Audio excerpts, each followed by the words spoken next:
Hi friends, welcome to my channel. నేను మీ రమవిని. Friends, ఈరోజు మన ఛానల్లో ఫిష్ కర్రీ చేయబోతున్నా. ఒకసారి చూడండి ఎలా చేయాలో. చూడండి 1 కిలో చేపలు తీసుకొని ఇలా ముక్కలుగా కట్ చేసి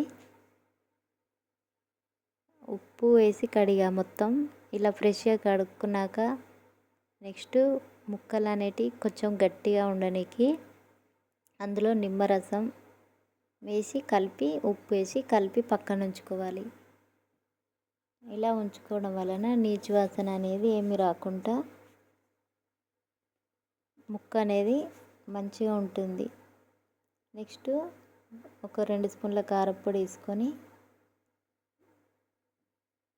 1 స్పూన్ ఉప్పు వేసుకోవాలి. వేసుకొని నెక్స్ట్ 1 స్పూన్ అల్లం వెల్లుల్లి పేస్ట్ ఫ్రెష్గా దంచింది వేసుకొని ముక్కలన్నింటికి ఇలా పట్టించుకోవాలి. ఇలా పట్టించడం వలన ముక్క అనేది తెల్లగా ఉండకుండా కర్రీలో మంచి కలర్లో రెడ్గా ఉంటుంది. ఇప్పుడు ఒక 10 మినిట్స్ పక్కన ఉంచుకోవాలి. ముక్కలన్నిటిని ఇలా పట్టించి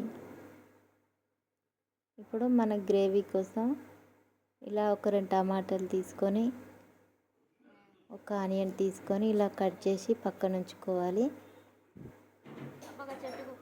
నెక్స్ట్ చింతపండును కూడా ఇలా నానబెట్టి పక్కన ఉంచుకోవాలి. చింతపండు రసం తీసి పక్కన ఉంచుకోవాలి. కడాయి పెట్టుకొని కడాయి వేడెక్కాక ఒక 2 స్పూన్ల నూనె పోసుకొని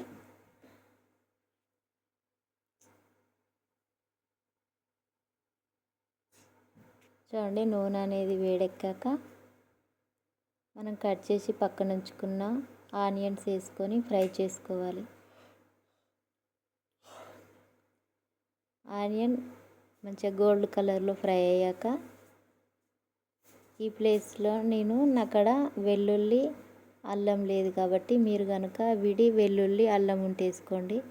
అక్కడ లేవని నేను దంచిన అల్లం వెల్లుల్లి పేస్ట్ వేసిన. ఇవి మొత్తం ఫ్రై అయ్యాక నెక్స్ట్ టమాటాలు వేయండి. టమాటా అనేది కొంచెం మెత్తగా ఫ్రై కావాలి. చూడండి, ఇలా ఫ్రై అయ్యాక ఇలా మొత్తం ఉడికించుకోండి. టమాటా అనేది ఇలా గరిటెతో అనుకొని మొత్తం చల్లారినాక మిక్సీ గిన్నెలో తీసుకొని ఇప్పుడు మీరు తినేదాన్ని బట్టి కారప్పొడి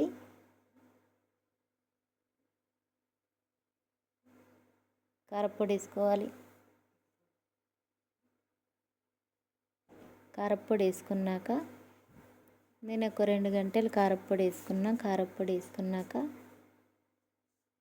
నెక్స్ట్ చిటికెడంత ఉప్పు అనేది ఎక్కువ వేసుకోకూడదు, కర్రీలో వేసుకుంటాం కదా. మళ్ళీ నెక్స్ట్ 1 స్పూన్ ధనియా పౌడర్, ఈ ప్లేస్లో పసుపు వేసుకోవాలి.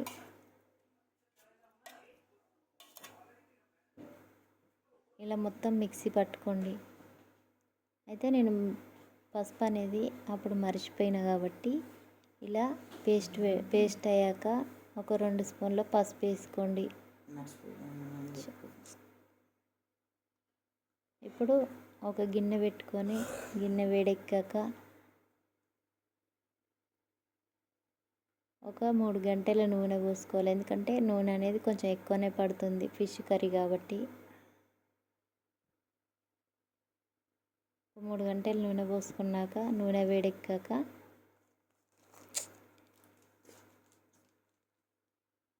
జీలకర్ర, మెంతులు,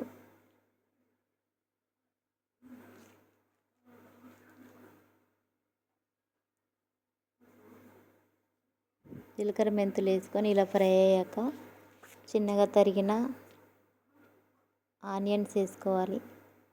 దూరగా వేయించుకోవాలి. నెక్స్ట్ పచ్చిమిర్చి, వీటన్నిటిని ఫ్రై చేసుకోవాలి. కరివేపాకు వేసుకోవాలి.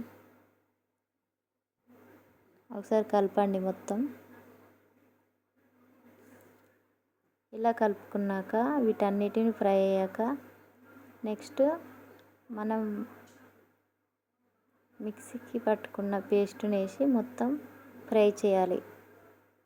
ఇలా ఫ్రై చేయాలంటే ఆయిల్ మొత్తం పైకి తేలేలా ఫ్రై చేయాలి.